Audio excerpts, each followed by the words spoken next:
beranak, punya anak dengan punya orang tua itu dipisah. Toh ada yang punya anak tanpa ada suaminya, tanpa ada ayahnya, Sayyidatuna Maryam. Allah kalau berkehendak terjadi. Itu pelan-pelan Allah mengajarkan itu supaya bisa kembali ke awalnya, bahwa Sayyidina Adam tanpa ayah dan ibu. Gimana Pak? Panas nggak kepalanya? Atau asik? Oke, jadi nasi dan kenyang, obat dan sembuh. Nih pasangan-pasangannya. Adakah di antara kita makan tapi nggak kenyang? Ada nggak? Ada ya. Ada di antara kita makannya sedikit tapi dia kenyang. Bahkan ada di antara kita nggak makan, nggak sarapan sampai pagi, sampai sore nggak makan dan dia tetap kenyang. Namanya apa? Puasa. Tuh kan mulai cerdas kan? Kita kalau puasa jam 8 nggak lapar, jam 11 nggak lapar, jam 4 nggak lapar, baru muncul laparnya pas mau maghrib.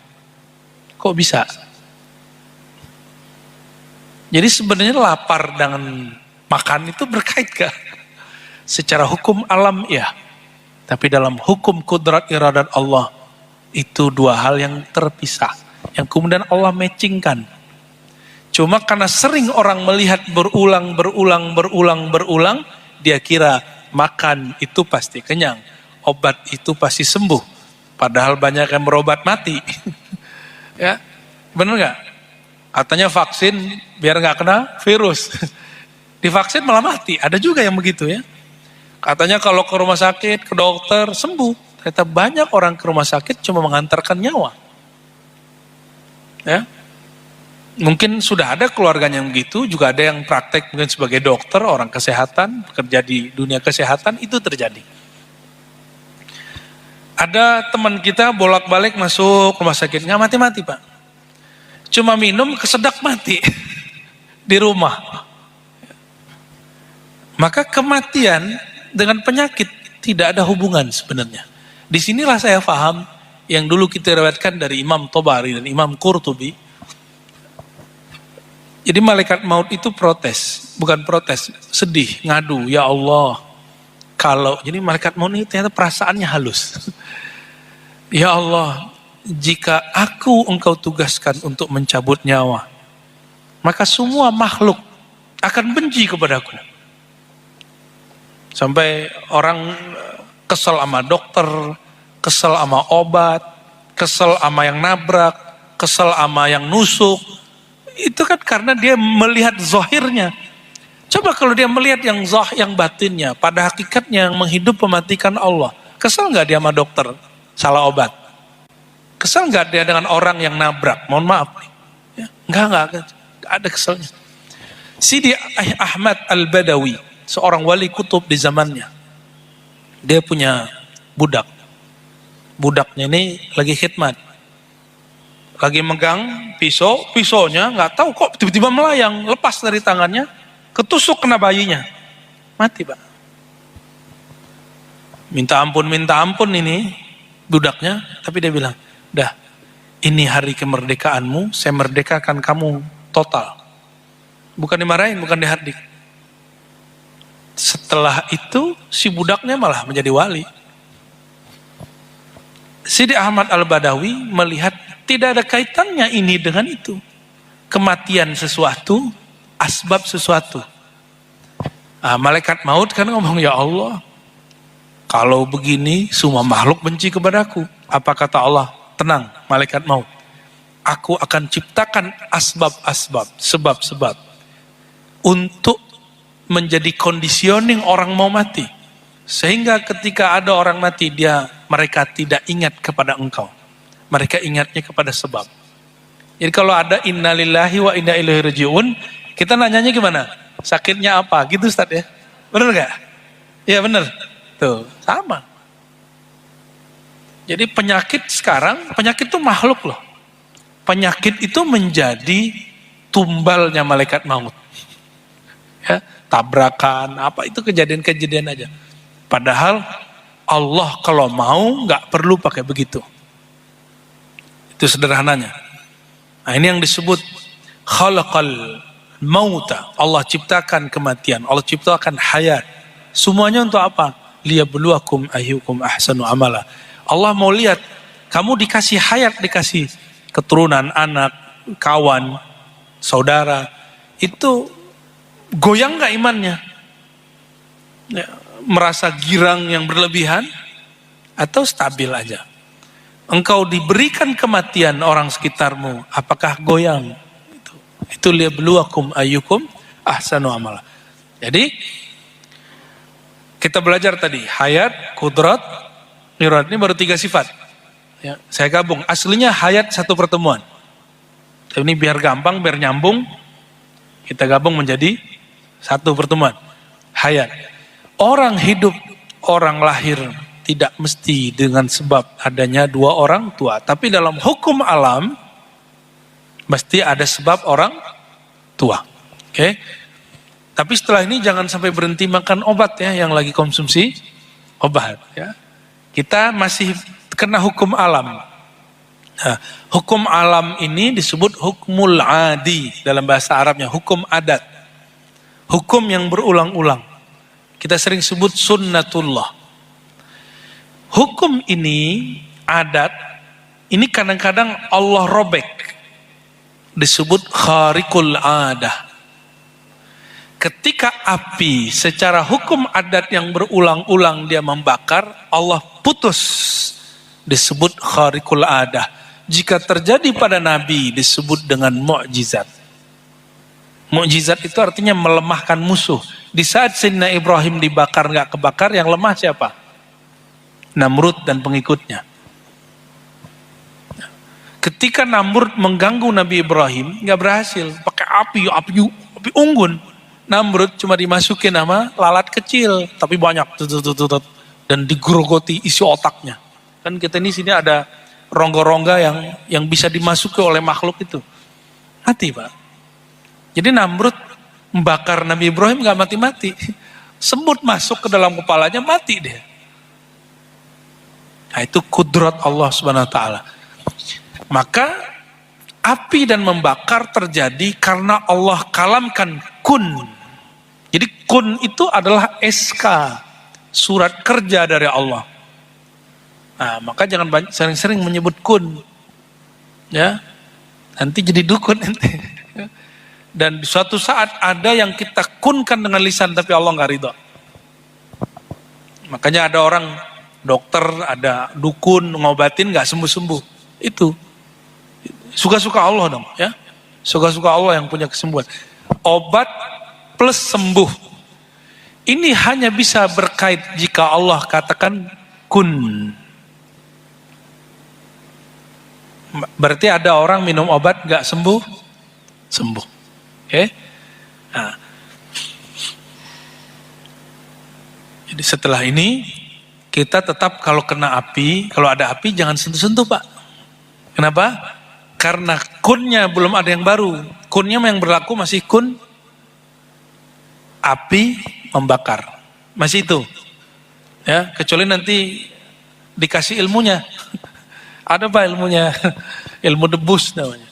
Ilmu debus ini sering dipakai oleh pengikut Sidi Ahmad Rifai, tarekat Rifaiyah. Itu yang ada di Aceh.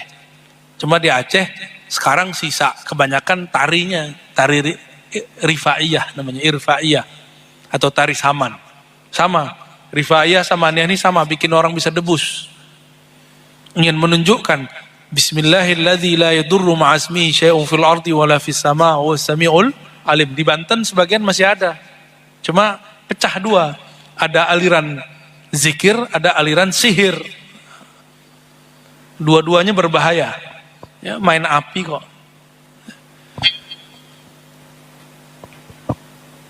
Udah deh ngomong debus, males saya.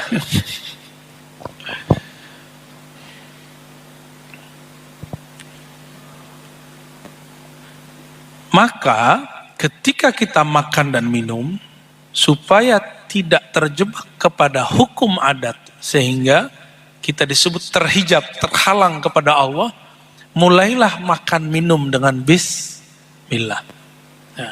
Sebelum dihijab oleh makan. Jadi makan kenyang. Seharusnya kan Allah memberikan kenyang. Dikasihlah penghalang antara kita dan Allah. Apa itu? Nasi, lontong. Ini pagi ini apa, Bu? Bakso tuh kan. Bakso, apa lagi? Uduk. Ini cuma asbab aja. Asbab yang menghalangi orang memandang bahwa yang berkuasa mengenyangkan itu adalah Allah. Yang berkehendak untuk kita makan minum itu Allah. Ada orang sudah makan, tapi keluar lagi. Berarti Allah nggak berkehendak dia makan. Ada kita udah niat Pak, mau nyapa orang itu, nyalamin orang, tiba-tiba nggak bisa aja. Saya punya teman, seorang kiai, ustadz, dia sudah niat mau nyalamin muridnya si Fulan, ketika dia keluar kota. Tapi Allah belokin aja terus, ujian untuk muridnya. Ternyata si muridnya ngancam Allah. Kalau si guru ini wali Allah, pasti saya bisa salaman sama dia. Tuh ngeri gak tuh Pak? Dia punya standar yang wali itu yang bisa salaman sama dia. Berarti yang salaman sama dia wali semua tuh. Ya, tuh murid kurang ajar namanya. Itu ujian buat murid. Padahal si gurunya udah pengen nyalamin. Tiba-tiba mau nyalamin, orang banyak geruduk-geruduk, gak bisa salaman. Bagi dia, itu bukan guru saya. Bukan waliullah dia. Ini si murid buat standar. Mungkin dia lebih tinggi dari gurunya. Sehingga standarnya gurunya jadi wali kalau salaman sama dia. Kalau dia wali nih pasti dia tahu nama saya. Kalau dia wali nih pasti dia tunjuk saya. Itu ngancam-ngancam Allah namanya. Ya. Jadi kita buat standar sendiri. Nah, dan banyaklah murid yang kurang ajar begitu sekarang ya. Ngancam-ngancam Allah.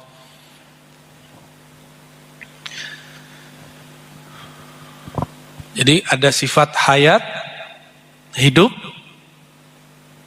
sifat kudrat, sifat iradat.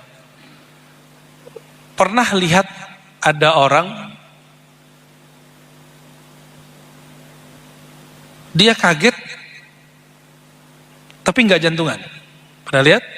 Nah, kita punya kenalan di Bandung, itu ada satu lembaga besar, Al-Maksum. Orangnya soleh. Ketika dia kaget senang. Didatangin oleh orang yang dia suka. Lalu dia bahagia luar biasa. Gagal jantung. Apa istilahnya? Apa heart attack ya? Serangan jantung. Apa namanya? Ya, serangan jantung. Meninggal. Meninggal di pelukan orang yang dia senang itu. Biasanya kita kalau mau bikin orang panjang umurnya kita bikin seneng ya. Ini dibikin seneng malah Allah ambil. Itu suka-suka Allah Pak. Karena hayat itu milik Allah, bukan milik kita. Hayat itu bahkan bukan milik orang tua. Orang tua gak punya hak terhadap hayat anaknya. Orang tua itu justru punya kewajiban menjaga keberlangsungan hidup anaknya. Tapi kalau mau Allah ambil terserah Allah. Nah, semoga keluarga kita dijaga oleh Allah SWT ya.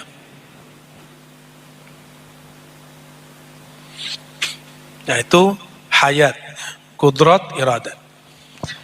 Maka jika ada seorang hamba, dia makan, lalu dia kenyang. Nah, di dalam bab hakikat yang ada di kolbu, coba dicoret nasinya, dicoret baksonya, dicoret obatnya, dicoret. Nah, yang dilihat Allahnya. Bismillah, baru makan. Maka nanti yang terjadi apa? Setiap kali makan muncullah rasa syukur. Nah, inilah asbab permanen orang bisa menjadi abdan syakura, hamba yang bersyukur. Kalau tidak bisa ngelewatin proses ini, maka dia tidak akan selama-lamanya dapat bersyukur. Jadi kalau makan, dia membayangkan apa? Bahwa makan ini sebab yang Allah ciptakan supaya saya langgeng hidup secara hukum alam. Seandainya asbab ini Allah ganti, mungkin. Dulu di zaman pejuang-pejuang lagi banyak berjuang di mana saja, termasuk di negeri ini, mursyid-mursyid tarekat mentalkinkan nama Allahus Samad kepada muridnya. Jadi mereka bisa masuk hutan, 3 hari 3 malam gak makan tapi masih kuat jalan. Itu bacaannya Bang, Allahus Samad. Nanti menjelang akhir zaman ini akan terjadi lagi Pak. Ketika Dajjal muncul 40 hari 40 malam, hari pertama seperti 1 tahun, kedua seperti sebulan. Bahkan hampir setiap hari itu rasanya setahun. Jadi 40 hari rasanya berapa tahun? Rasa-rasa 40 tahun. Sehingga sahabat gak nanya makan Pak. Ini saya lihat logika sahabat luar biasa. Apa pertanyaan sahabat ketika itu terjadi? Wahai Rasulullah, apakah cukup kami sholat hanya 5 waktu? Padahal sehari rasanya setahun. Kalau kita mikirnya apa? Wahai Rasulullah, saya makan apa? Maka hari ini banyak harokah-harokah pergerakan Islam untuk menghadapi akhir zaman yang disiapin emas. Ayo kita nabung emas. Nanti uang cash gak berlaku. Yang ada uang emas. Ini orang salah konsep. Di kolbunya ada hubud dunia. Mohon maaf. Ya? Mohon maaf. Antum jangan bawa-bawa agama. Ketika ingin menggolkan dinar dirham. Kita juga pro dinar dirham. Tapi ada caranya. Ya? Dinar dirham itu tidak akan pernah muncul secara total sampai bank habis. Duit kertas habis. Dan itu secara sistem keuangan masih belum mungkin secara hukum alam. Tapi sangat mungkin dalam hukum kudrat iradat Allah. Kapan terjadi? Wallahu alam. Kita tunggu aja. Sabar. Jangan kemudian tawarkan sesuatu itu sebelum saatnya. Kita belum kenyang, belum lapar nih. Ditawarin makan. Kita makan nggak? Nah, umat itu belum siap ditawarin dengan emas, apalagi dinar, dirham. Belum masanya. Sehingga pasti akan ada aja halangannya. Berhadapan sama BI lah, berhadapan dengan ini. Apalagi ini bukan hukum usuluddin, dia hanya furu bab muamalat. Jangan terlalu keras dalam masalah duit. Ya, jangan terlalu keras dalam masalah uang kertas. Itu produk muamalat. Produk muamalat akan berkembang. Ya, kecuali antum masih mau pakai hukum barter. Ya, silakan. Baik. Nah, belajar sifat hayat, kudrat, dan iradat Allah subhanahu wa ta'ala, ini buahnya sederhana sekali. Yang saya sebut dengan at-tasdiq al-jazim fil qalb. Jadi orang mulai percaya kepada Allah itu bisa total. Ya, habis ini silakan makan, tapi jangan langsung makan. Nah, ingat bahwa yang mengenyangkan, nah itulah maknanya. Bismillah. Dengan namamu ya Allah yang maha mengenyangkan, aku makan. Nah, Imam Ghazali mengajarkan setiap kali menyuap, ingat Allah. Sehingga kita nggak syirik khafi. Ayahanda dari guru kami, Syekh Al-Buti namanya, punya anak Dr. Taufik, guru saya. Syekh Al-Buti ini agak ketat. Apa kata beliau?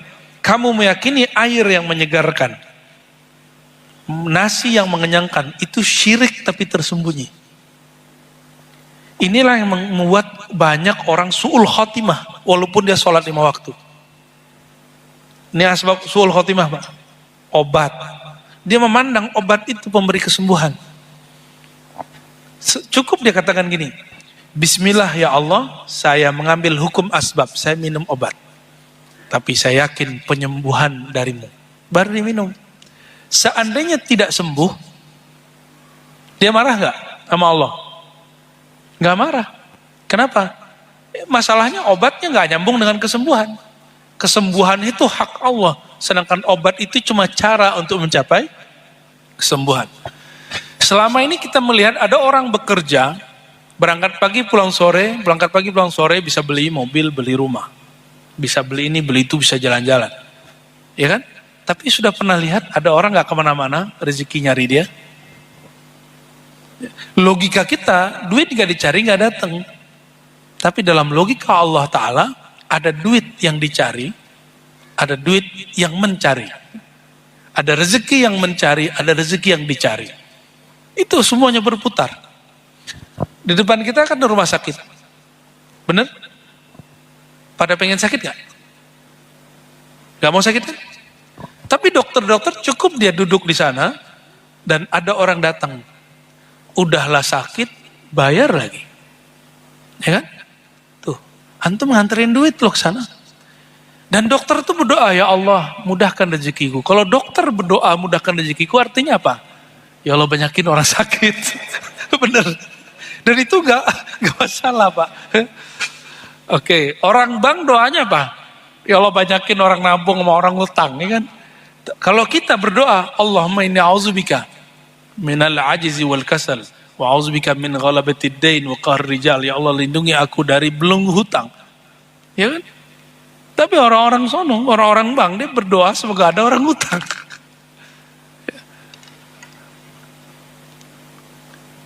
Gimana Pak? Nyambung nggak? Mulai nyambung ya? Udah punya mobil, udah punya motor, lewat di jalan, kok ada mobil bagus ya? Akhirnya kita ngelihat dealer-dealer ya kan? Datang nganterin duit ke mereka, segala macam. Itu duit yang dihantarkan. Mereka cuma nunggu. Nah ini mohon maaf, ini kadang-kadang ada diskusi hebat saya dengan seorang pebisnis. Belum pebisnis hebat juga sih, biasa. Cuma dia belum mengerti cara kerja Allah. Apa kata dia? Kita kalau nggak berusaha iklan, gimana mau datang rezeki? Saya udah ketemu orang nggak pernah ngiklan, dia paling kaya hari ini di salah satu wilayah di Jakarta Selatan. Untuk satu wilayah itu. Ya kita tanya, nggak jualan online? Nggak pakai apa? Kalau apa? GoFood, go gitu nggak ada deh. Nggak ada deh, online nggak ada. Terus gimana caranya? Oh ada caranya. Saya online to God. Gitu. Jadi semua karyawannya ada 40-an orang itu diwajibkan sholat duha. Nggak ada yang begitu. Itu cara aja. Yang penting dia buka toko, dia nunggu, lalu dia enakkan makanannya, sehingga ketika orang datang sekali pengen datang lagi. Ini cara-cara dia aja. Ya. Dia 3 tahun langsung bisa beli toko gede. Orang di depannya, mohon maaf, penjual kaki lima udah 20 tahun masih begitu aja. Apa yang terjadi? Allah menghantarkan rezeki kepadanya. Dia cuma buka toko, setelah itu separuh jalan Allah yang atur. Jadi kadang-kadang kita ini jangan terlalu sok pinter ya, jangan merasa sudah hebat, lalu mengatakan, wah ini kalau nggak kerja nggak bakal punya duit. Bukan begitu caranya. Allah jika tidak berikan kudrat iradat kepadaku untuk bekerja, nggak akan punya duit, gitu harusnya. Karena ada satu saat, kalau orang nggak sadar dalam kondisi ini, Allah akan tegur dia di saat kudrat iradatnya dicabut. Pilih mana? Menyadari Allah berkuasa di saat kita masih sehat leluasa, atau ingin menyadari Allah di saat kekuasaan itu Allah ambil. Mending disadari saat kita sehat. Nah, sadar itu ada indikatornya. Kata Nabi, ya.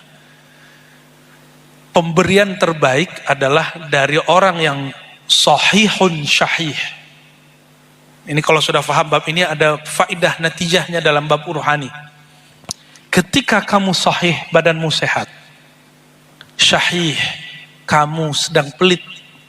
Takhshal faqara. Kamu takut fakir dan ingin panjang umur. Di saat itu terjadi, terus kita berbagi, itulah pemberian paling tinggi. Saya punya sahabat, Brimob. Dulu kita latihan bareng. Kalau polisi di akhir bulan seret juga ya. Polisi akhir bulan seret juga kan, polisi nggak sakti juga semua kan. Nggak semuanya bisa menggandakan duit seperti Sambo ya. Itu kawan saya ini betul-betul kita lihat hidupnya sederhana, Masya Allah. Masih banyak polisi-polisi baik. Dia Jumatan, dengar khotib. Apa kata khotib?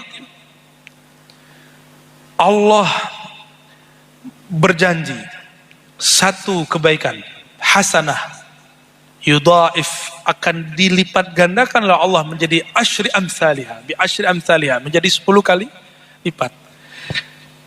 Ini si Brimob, dia buka dompetnya, lihat hanya ada 20.000 untuk makan siang setelah Jumatan. Tapi yang ngomong nih khotib, baca ayat. Apa kata hatinya? Saya percaya itu ayat Allah. Lewat, apa tadi itu namanya tuh? Kotak amal. Langsung dia keluarin.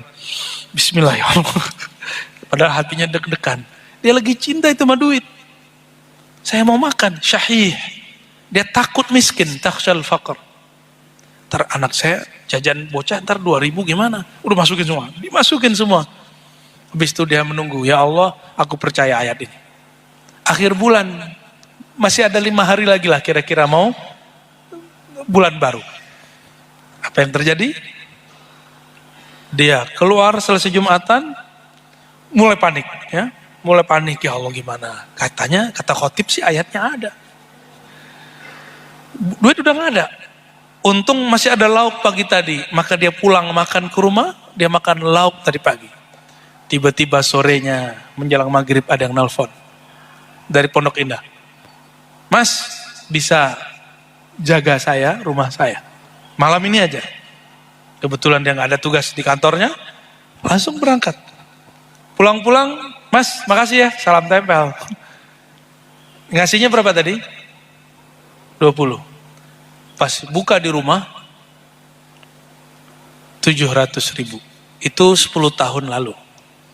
Gede gak tuh?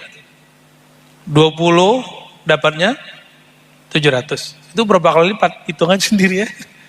Kalau 10 kali lipat kan 200.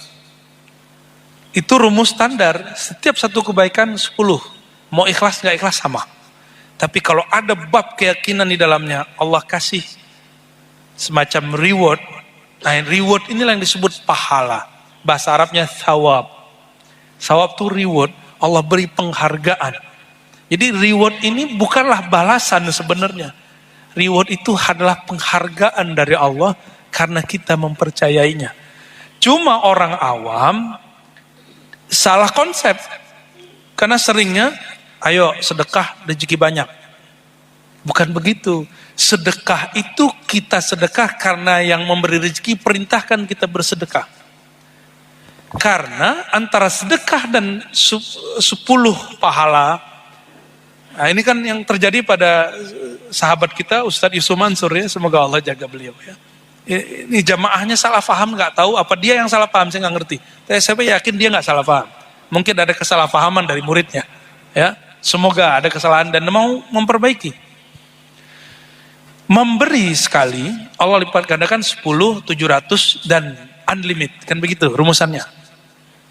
Tolong dibedakan. 10, 700 dan unlimited itu disebut dengan benefit. Atau bahasa Arabnya fawaid. Faidah. Faidah itu bukanlah sesuatu yang dituju. Maksud bahasa Arab atau maqasid. Yang menjadi maksud siapa? Apa tujuan kita memberi? Disebut ta'abbudi. Coba dihafalkan. Kenapa kita sholat Pak tadi?